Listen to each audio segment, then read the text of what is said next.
तो मैंने ऐसा ही समझ लिया था इनिशियल अटेम्प्ट में कि प्रीलिम का जो सिलेबस है वही है। तो that was the biggest problem I face. Because एक दूसरी प्रॉब्लम ये होती है कि हमें पता चलता है एक दो मेंस फेल होने के बाद कि ये करना था, तो अभी मेरे में पोटेंशियल है, तो आपके साल भी ज़्यादा उसमें जाता है। आप ज़्यादा से ज़्यादा ट्राई कीजिए कि एक टॉपिक को एक ही नोट्स में आप कंपाइल कर पाए, और ऐसे ही कंसोलिडेटेड नोट्स बनाइए जिससे रिवीजन और री रिवीजन में इजी रहे। थोड़ा अपने बारे में बताइए, आपका नाम, आपका एजुकेशन। मेरा नाम उमंग जोशी है और मैं गुजरात से, अहमदाबाद से बिलोंग करता हूँ। सर, ये आपका कौन सा अटेम्प्ट था और मीडियम कौन सा था? हाँ, मेरा मीडियम तो रीजनल मीडियम गुजराती मीडियम था, और ये मेरा 5th मेंस था और फर्स्ट इंटरव्यू था। ओके सर, ये आपका 5th मेंस था। बहुत लंबी जर्नी रही है आपकी। तो सर, कैसा एक्सपीरियंस रहा आप इंटरव्यू हॉल का, बताइए। Interview was very cordial. Shukla sir की पैनल थी, और जो भी कॉर्डियल सा ही एनवायरनमेंट रहा, कुछ ग्रिलिंग वगैरह हुई नहीं, and it was more like conversation. Sir, आप बात करें डायरेक्टली कि आपके जो यूपीएससी की जर्नी को लेकर, तो कहाँ से स्टार्ट हुई और कैसे माइंड में आया कि यूपीएससी ही करना चाहिए? एज आई टोल्ड दैट मैंने एक एनजीओ को फाउंड किया था, तो at that time I came across to some government agencies, district administration and police administration. So at that time I thought about this civil services. फिर मैंने थोड़ा research किया और जर्नी स्टार्ट हो गई थी। और दोस्तों, अगर आप भी अपनी यूपीएससी या आईएएस बनने की जर्नी स्टार्ट करना चाहते हैं और इसके लिए कोई बेस्ट कोचिंग सर्च कर रहे हैं लेकिन कंफ्यूज्ड हैं कि आपके लिए बेस्ट कोचिंग कौन सी रहेगी, तो एकेडमी चेक वेबसाइट इसमें आपकी मदद कर सकती है। एक्चुअली एकेडमी चेक कोई कोचिंग नहीं है, बल्कि एक प्लेटफॉर्म है जो स्टूडेंट्स की मदद करता है उसके लिए बेस्ट कोचिंग फाइंड करने में, जिसमें स्टूडेंट्स की हर रिक्वायरमेंट देखी जाती है, जैसे कि fees, timing, courses, facilities, everything. एक और चीज, जब हम कोई प्रोडक्ट खरीदते हैं तो उसके रिव्यू तो जरूर देखते हैं, लेकिन अपनी बेस्ट कोचिंग जिसमें हम पढ़ने वाले हैं उसके रिव्यू क्यों नहीं देखते? तो इसके लिए एकेडमी चेक आपको ऑल ओवर इंडिया की बेस्ट कोचिंग्स के रिव्यू भी दिखाता है, और वो भी उन स्टूडेंट्स के द्वारा जिन्होंने इन कोचिंग्स में पढ़ाई की है। इसके अलावा स्टूडेंट्स मॉक टेस्ट देने के लिए अलग अलग वेबसाइट सर्च करते हैं, जिससे उनका बहुत ही वैल्यूएबल टाइम वेस्ट हो जाता है। इसीलिए आपके टाइम को सेव करने के लिए एकेडमी चेक एक ही जगह आपको सारे मॉक टेस्ट बिल्कुल फ्री प्रोवाइड कराता है। और अगर आप सेलेक्टेड कैंडिडेट्स के पॉडकास्ट देखना चाहते हैं तो ये सुविधा भी आपको यहां पर मिल जाएगी। एंड इंपॉर्टेंट ये है कि आपकी पसंदीदा ऑनलाइन या ऑफलाइन कोचिंग की फीस और टेस्ट सीरीज में एकेडमी चेक के थ्रू मिलने वाला डिस्काउंट से ज्यादा डिस्काउंट आपको कहीं भी नहीं मिलेगा। इसके बारे में और ज्यादा इंफॉर्मेशन के लिए डिस्क्रिप्शन में दी गई लिंक पर क्लिक करें और अपनी यूपीएससी की जर्नी बेस्ट कोचिंग के साथ स्टार्ट करें। तो क्या क्या चैलेंजेस आए शुरुआत में जर्नी से पहले? शुरुआत मैंने अपना जो प्रिपरेशन है कंप्लीटली खुद से किया। मैंने कोई फाउंडेशन कोर्स कोचिंग नहीं ली थी। सो शुरुआत में जो जनरली इमेच्योर एस्पिरेंट्स को जो चैलेंजेस आते हैं वही आए, जैसे कि सिलेबस पे फोकस करने की बजाय बुक्स और मटेरियल पे ज़्यादा फोकस करना, एंड फिर आंसर राइटिंग के जो फॉर्मूलाज है उन पे उनको समझना पाना। मतलब जो ट्रेडिशनल जर्नी रहती है वैसी ही जर्नी रहेगी। तो ये वीडियो थोड़ी सी लंबी होने वाली है, तो आई होप आपको ये बहुत ज़्यादा यूजफुल होने वाली है। तो सर, जैसे आपने बोला कि मैं सेल्फ स्टडी की है और कोई फाउंडेशन, तो आपने फाउंडेशन कैसे तैयार किया था? तो यस, मेरे काफ़ी सारे दोस्त थे जो कोचिंग में थे, और फिर आफ्टर फर्स्ट अटेम्प्ट में one of my friend got into services, तो ये गाइडेंस मिलता रहा। एंड फिर क्रैश कोर्स वगैरह भी जैसे होते हैं कुछ ऑनलाइन कोचिंग में, तो वो भी मिलता रहा और आगे बढ़ते रहे ऐसे। आपकी इस जर्नी में आपने जो प्रिपरेशन की, डायरेक्ट एकदम प्रीलिम्स को अलग प्रिपेयर किया था या मेंस के लिए अलग किया था या कंबाइंड किया था?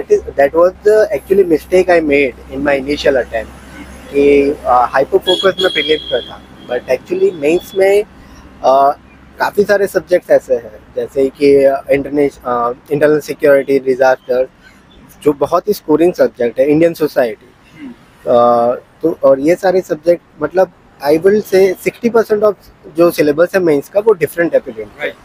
तो मैंने ऐसा ही समझ लिया था इनिशियल अटेम्प्ट में कि प्रीलिम का जो सिलेबस है वही है। तो that was the biggest problem I face.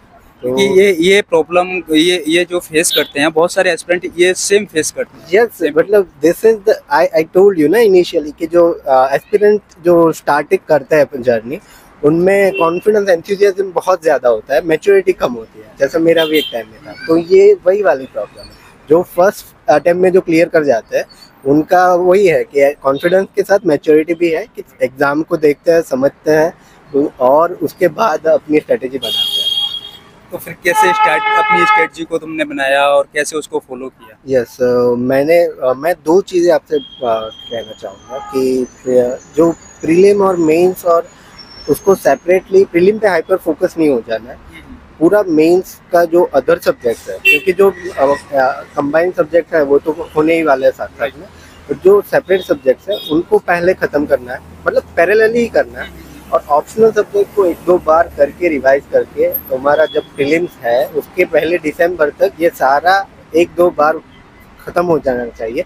उसके बाद ही प्रीलिम की जो टेस्ट सीरीज पे हम शिफ्ट करते हैं ना आफ्टर दिसंबर, तो वही सबसे बढ़िया अटेम्प्ट रहेगा तुम्हारा, क्योंकि मैंने भी जैसे पहले मेरे फर्स्ट इनिशियल 2 अटेम्प्ट में मेरा ऑप्शनल ही सही नहीं था, मैंने सिर्फ 1-2 बार पढ़ लिया था, पर उसकी टेस्ट सीरीज, उसका सेल्फ इवोल्यूशन और इम्प्रूवमेंट, जो ये सारा हो जाना चाहिए। तो अगर आपको 1 साल कम पड़ रहा है तो आई विल एडवाइज यू कि 1.5 साल कर लीजिए, थोड़ा एडजस्ट करके, बट ऐसे प्रिपेयर करेंगे तो आपको पता चल जाएगा कि आपको ज़्यादा अटेम्प्ट देने हैं कि नहीं देना है। बिकॉज एक दूसरी प्रॉब्लम ये होती है कि हमें पता चलता है 1-2 मेंस फेल होने के बाद कि ये करना था, तो अभी मेरे में पोटेंशियल है, तो आपके साल भी ज़्यादा उसमें जाता है। क्योंकि आपकी ये काफी लॉन्ग जर्नी रही है, आपको अच्छा खासा एक्सपीरियंस रहा है, तो अधिकतर क्या मिस्टेक आपसे हुई थी? यस, मैंने जो अपने वीडियो में मेरी जो सारी मिस्टेक मैंने गिनवा दी है, सिलेबस को अच्छे से ना देखना, फिर मेंस को अच्छे से जज ना कर पाना, और ऑप्शनल को कैजुअली ले लेना, या उसकी जो प्रिपरेशन है बहुत शैलो है, पर उसको ऐसे समझ लेना कि डेप्थ में प्रिपरेशन हो गई है, now I can go for prelim. उसकी जो प्रीलिम्स का जो ओवरवेल्म हो जाते हैं, उसकी जो हवा है वो कम्प्लीटली डिफरेंट ही है। तो वही मेन प्रॉब्लम है, वही है मैच्योरिटी और एंथुसियाज्म का बैलेंस। सर, बात करूं आपकी प्रीलिम्स की स्ट्रेटजी को, पहले स्टेप बाय स्टेप थोड़ा डायमेंशन को ओपन कीजिए, कैसे आपकी प्रीलिम्स की स्ट्रेटजी रही? प्रीलिम्स की स्ट्रेटजी में जो टॉपर्स जो बताते हैं वही है, मतलब उसमें कुछ डिफरेंट नहीं है। सारी वीडियोस आपको मिल जाते हैं, पहले सिलेबस देखना होता है, PYQs देखने होते हैं, फिर आपको NCERTs जो पढ़नी है, फिर आपको जो मेन रेफरेंस बुक्स जो पढ़नी है, और फिर आपको अपनी नोट्स भी, करंट अफेयर्स वगैरह अपनी नोट्स अपडेट करते जाना है। नोट्स को हाँ, एक बात मैंने जो जरूर फेस की कि नोट को कंसोलिडेटेड रखिए, जैसे कि मल्टीपल सोर्सेज से अगर आप पढ़ रहे हैं, क्योंकि आप रेफरेंस बुक पढ़ेंगे, आप क्लास नोट्स होंगी आपके पास, और करंट अफेयर्स मैगजीन वगैरह, तो आप ज़्यादा से ज़्यादा ट्राई कीजिए कि एक टॉपिक को एक ही नोट्स में आप कंपाइल कर पाए, और ऐसे ही कंसोलिडेटेड नोट्स बनाइए जिससे रिवीजन और रिवीजन में इजी रहे। तो that is my main point two share with you. और फिर तो मैंने जैसे बोला कि जनवरी से आप प्रीलिम की टेस्ट सीरीज कोई भी लगा दीजिए 2-3। और एक बात मैं क्या और करता था, जैसे कि मैं रिवीजन के पहले 1-2-3 प्रीलिम के टेस्ट दे देता था किसी भी सब्जेक्ट के, जैसे कि ज्योग्राफी रिवाइज करना है तो पहले 300-400 क्वेश्चन में रिवीजन से पहले कर देता था, और फिर रिवीजन के बाद और 1-2 टेस्ट देता था। इससे होता गया कि रिवीजन के पहले के जो टेस्ट में जो गलती होती है ना, तो रिवीजन के टाइम जो माइंड है सबकॉन्शियसली पकड़ लेता है कि यहाँ गलती नहीं करनी, और वो कॉन्शियस हो जाता है। तो रिवीजन की जो एफिशिएंसी है ना, वो 2-3 टाइम्स हो जाती है। दिस इज माय इनपुट और insight I have to share. Okay sir, एक कॉमन एस्पिरेंट में एक कॉमन ये डाउट रहता है कि अगर हम करंट अफेयर पढ़ते हैं तो डिफरेंट सोर्सेस हैं करंट अफेयर के, कोई मैगजीन को फॉलो करता है, कोई न्यूज़पेपर को, तो एक्चुअल अच्छा तरीका क्या हो सकता है?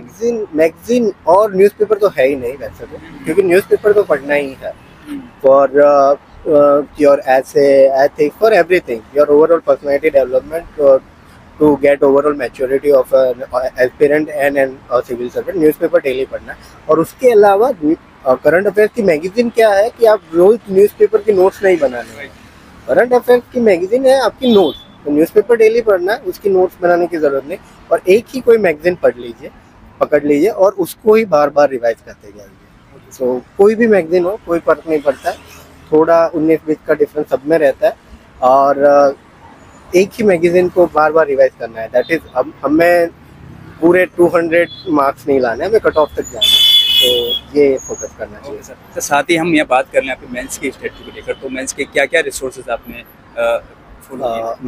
मेंस के लिए मैंने काफ़ी सारे टॉपर्स के नोट्स फॉलो किए हैं, जैसे एक शुभम कुमार के then, yeah, और 2-3 और टॉपर्स है, जैसे मिस्टर गांधी जो ऑल इंडिया रैंक 10 आए थे, वन ऑफ द यंगेस्ट, और आई कैन नॉट रिकॉल वो हाँ। तो मैंने क्या किया था, उन लोगों की नोट्स ली थी, अपनी नोट्स थी, अपना जो कंसोलिडेटेड नोट्स बना ली थी, क्योंकि मेरी जर्नी लंबी है इसलिए मेरे पास ज़्यादा मटेरियल था। तो मैंने हमेशा हर अटेम्प्ट में यही फोकस किया कि मेरी नोट्स कंसोलिडेटेड रहनी चाहिए। बट रेफरेंस मटेरियल तो कोई भी चलेगा, कोई बात नहीं। Revision is the key, revision, practising questions, चाहे मेंस हो या प्रीलिम्स हो, और उसमें सेल्फ इवोल्यूशन और उसमें इम्प्रूवमेंट इज द की, और हार्ड वर्क इज द की। सर साथ ही साथ नोट्स बनाने के साथ साथ कहीं कोई और रिसोर्सेज आपने फॉलो किया, उसमें कोई वैल्यू एडिशन किया? काफ़ी मतलब करंट अफेयर्स की कोई मैगजीन हो गई, और जो स्टैंडर्ड अपनी बुक है वो तो सबको पता ही है, वो ही है। तो वैल्यू एडिशन में जो टॉपर्स की नोट्स है उसमें काफ़ी इंसाइट मिलती है। सो टॉपर्स की नोट को ऐसे नहीं देखना चाहिए, but yes it is a good value addition material source resource actually. And उसके साथ टॉपर्स की नोट में थोड़ा माइंडसेट, स्ट्रेटेजी और ये अप्रोच का भी पता चलता है, तो वो भी अपना रिफाइन होता है। तो सर ये बहुत सारे एस्पिरेंट का क्या मतलब लगभग सभी का ये कॉमन डाउट रहता है, अगर हम ऑप्शनल चूज करते हैं तो उनको किस किस पॉइंटों को ध्यान रखना चाहिए ऑप्शन चूज करने में? ऑप्शनल में ये मेरा क्लीशे ही आंसर रहेगा जो सब लोग देते हैं, वही आंसर है कि अपना इंटरेस्ट देखो, अपनी स्ट्रेंथ देखो, अपनी वीकनेस देखो। जैसे कि मैं अपनी बात बताऊँ तो मेरा मैं ग्रेजुएशन में था तब से मैंने लिटरेचर पढ़ना स्टार्ट कर दिया था, और मेरा काफ़ी सारा इंटरेस्ट इसमें था। तो आपकी जर्नी बाय चांस अगर थोड़ी लंबी चलती है तो आपको ऑप्शनल से प्यार होना चाहिए। That is the prime condition I can say. Optional को आपने कैसे तैयार किया, उसके क्या रिसोर्सेज हैं? हाँ, और ऑप्शनल में भी जो रिसोर्सेज, स्टैंडर्ड बुक्स है, रेफरेंस बुक्स है, और लिटरेचर तो नेवर एंडिंग, वो तो पूरा ओशन है। तो उसमें जैसे हर अटेम्प्ट में मैं अपने नोट्स को रिवाइज करता रहा, अपने आंसर्स को, मतलब प्रैक्टिस, आंसर राइटिंग की प्रैक्टिस। जो आंसर राइटिंग मेंस के आंसर राइटिंग की प्रैक्टिस में एक और प्रॉब्लम होती है, मैंने अपने इनिशियल ईयर्स में फेस की है, कि ऐसा लगता है कि स्टार्ट ही नहीं हो पा रहा है, क्योंकि हम अपने ईगो में है।